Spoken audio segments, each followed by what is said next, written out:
नमस्कार दोस्तों, आज हम पढ़ने वाले हैं class 10th subject science NCERT का अध्याय 10th, जिसका नाम है प्रकाश का परावर्तन तथा अपवर्तन।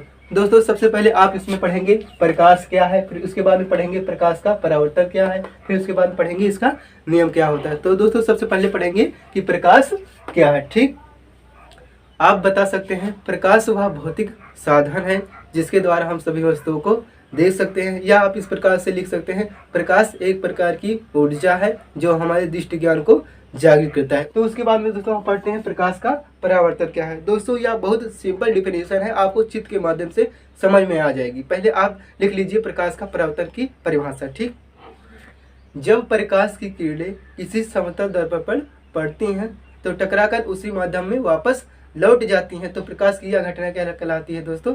प्रकाश का परावर्तन कहलाती है। दोस्तों आइए मैं फिगर बनाकर आपको बारीकी से समझा दूंगा और साथ ही साथ मैं आपको याद कराकर ही जाऊंगा। ठीक, मान लीजिए ये क्या है, एक क्षैतिज रेखा है, आप इस प्रकार से कलई कर देते हैं। ठीक, आप इस प्रकार से कलई कर देते हैं, ये समतल दर्पण बन जाता है। ओके फ्रेंड्स, समतल दर्पण बन जाता है। ठीक, समतल दर्पण के मध्य बिंदु से एक क्या डाल दीजिए, एक अभिलंब डाल दीजिए। ठीक, इसका क्या नाम रखेंगे? अभिलंब, क्योंकि अभिलंब डाला ना, अभिलंब। मान लीजिए दोस्तों प्रकाश किरणें यहाँ से आ रही हैं, इस दर्पण पर यहाँ से आ रही हैं, यहाँ से टकराई और टकरा कर पुनः वापस लौट गई दोस्तों। ठीक, पुनः वापस लौट गई। ठीक दोस्तों, दर्पण पर आने वाली किरणों को हम क्या नाम देंगे? आपतित किरण देंगे। ठीक, आपतित किरण, आपतित किरण। ठीक, और दोस्तों समतल दर्पण पर टकराकर जाने वाली किरणों को क्या नाम देंगे? परावर्तित किरण। ठीक, परावर्तित किरण। ठीक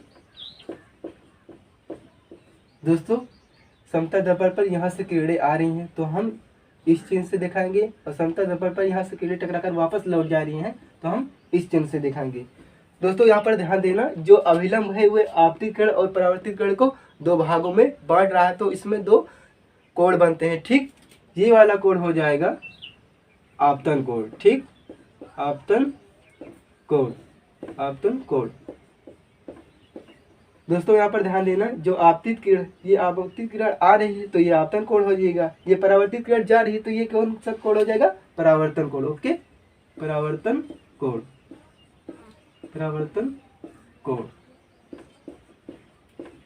दोस्तों यहाँ पर ध्यान देना, आपतन कोण को हम स्मॉल आई से प्रदर्शित करते हैं, यहाँ पर लिख देते हैं स्मॉल आई, और परावर्तन कोण को हम स्मॉल आर से प्रदर्शित करेंगे। ठीक दोस्तों यहाँ पर ध्यान देना, आपको यहाँ से प्रकाश का परावर्तन का परिभाषा याद हो जाएगा। तो दोस्तों मैंने सबसे पहले क्या कहा, जब प्रकाश की किरणें किसी समतल पर दर्पण पर पड़ती हैं, तो यहाँ पर मान लीजिए ये क्या है, समतल दर्पण है, यहाँ से प्रकाश की किरणें पड़ रही हैं और यहाँ से टकराकर पुनः वापस लौट जा रही है, तो यह घटना क्या कहलाती है? प्रकाश का परावर्तन कहलाती है। ठीक दोस्तों, फिर उसके बाद में मैंने बताया कि प्रकाश का नियम भी पढ़ेंगे। ठीक दोस्तों, इसके दो नियम होते हैं, आप पढ़े भी होंगे, आप जानते भी होंगे। ठीक दोस्तों, यहाँ पर पहला नियम कहता है दोस्तों, आपतन कोण परावर्तन कोण के बराबर होता है। आप देख सकते हैं ये क्या है, ये वाला कोण आपतन कोण है और ये वाला कोण परावर्तन कोण है।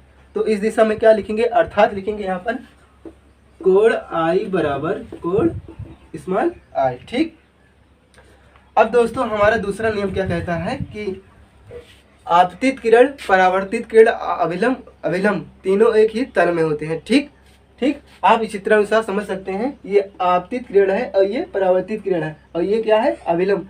तीनों क्या है? एक ही तल में तो स्थित है, मतलब एक ही केंद्र में तो स्थित है। ठीक है, अगर दोस्तों वीडियो पसंद आई तो प्लीज लाइक करिए और सब्सक्राइब